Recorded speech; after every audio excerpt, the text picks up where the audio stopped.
ایک بابا جی برتن مانجتے تھے، بوڑھے آدمی تھے، 70 سال کے قریب عمر تھی. ان کا ایک بیٹا تھا، ایک بہو تھی، ایک پوتا تھا، لیکن وہ بیچارے بیٹا بیمار رہتا تھا تو لہذا وہ خود مزدوری کرتے. کہتے ہیں ایک دن وہ بابا جی میرے پاس آئے، کہنے لگے میم صاحبہ 2-4 دن کی چھٹی چاہیے. تو میں نے کہا خیریت ہے؟ کہنے لگے میڈم میرا بیٹا فوت ہو گیا. بیٹا، آپ کو پتہ ہے باپ کا جنازہ پڑھنا آسان ہے، بیٹے کا جنازہ اٹھانا بڑا مشکل کام. کہتی ہے میں کچھ لکھ رہی تھی، میرے ہاتھ سے قلم گر گیا. میں نے خود گاڑی بھیجی، بابا جی گاؤں چلے گئے جہاں وہ رہتے تھے.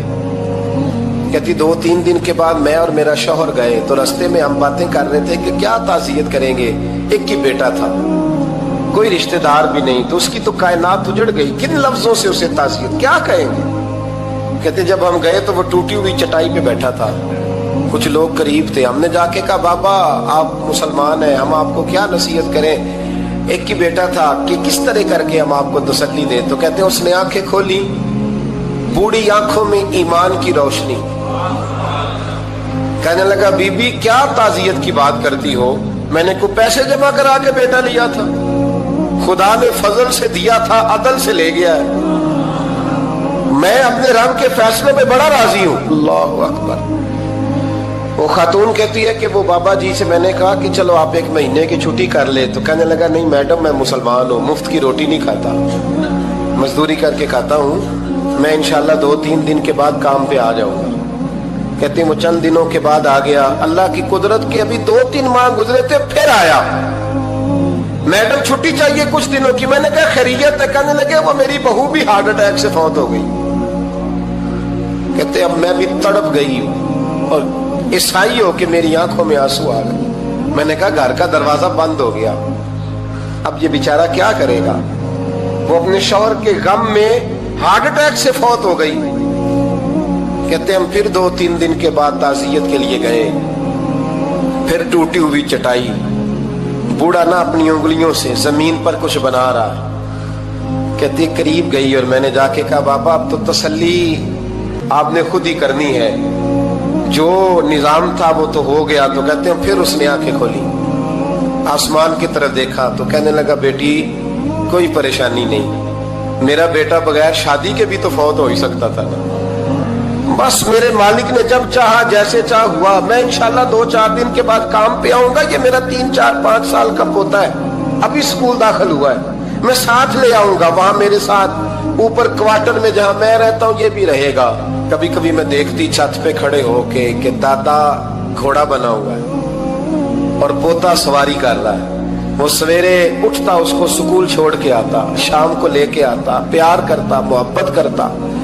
3ری منزل پر ہم نے ایک کوارٹر دیا ہوا تھا، وہاں دادا پوتا رہتے. اللہ تو بڑا بے نیاز ہے. کہتی ہے اقبال ایک دن نا پوتا اوپر والی منزل پہ کھیل رہا تھا، اس کا پیر پھسلا، وہ گردن کے بل زمین پہ گرا. مجھے خبر ہوئی تو میں دوڑی، ایمبولینس منگائی. خون سے لتھڑے ہوئے اس بچے کو دادے نے اپنی گود میں رکھا. اور جب ہم ہسپتال کی طرف گئے تو ہاسپٹل بعد میں آیا، جناب اسرائیل پہلے آ گئے اور کہتے ہیں وہ گود میں دم توڑ گیا.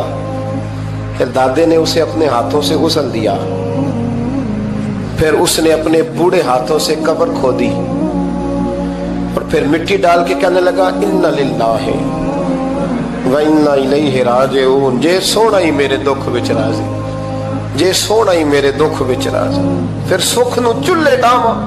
کہتے ہیں وہ مٹی ڈالی اس نے اور جب وہ واپس پلٹا تو میں بازو سے تھام کے ہوٹل قریب لائی اور میں نے اس کے قریب کہا کہ بابا تو ٹوٹ گیا ہے، تو بکھر گیا ہے.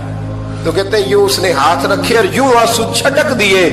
کہنے لگا میڈم کیوں میرے اندر کوئی عقیدہ نہیں، میں کوئی لوارث ہوں، میرا کوئی رب نہیں، میں کیوں پریشان رہوں گا، میں تو پکا ہوا پھل ہوں. تھوڑے دن گزرے کے قبر میں جاؤں گا اور جب جنت میں جاؤں گا تو اللہ میری بیٹے سے بھی ملاقات کرائے گا، میرے پوتے سے بھی ملاقات کرائے گا، میرا رب ساری ملاقاتیں کرا دے گا. میں اپنے اللہ کی رضا میں بڑا راضی ہوں. وہ خاتون کہتی ہے میرا اور میرے شوہر کا کلیجہ پھٹنے لگا. میں نے کہا بابا یہ جذبہ کہاں سے ملتا ہے، یہ سکون کہاں سے آتا ہے؟ یہ کیفیت کیسے ملتی ہے؟ مجھے کہنے لگا تو نے لینی ہے؟ میں نے کہا تو کہنے لگا تو بھی گنبد خضرا والے نبی کا کلمہ پڑھ جا، اللہ تجھے سکون عطا کرے۔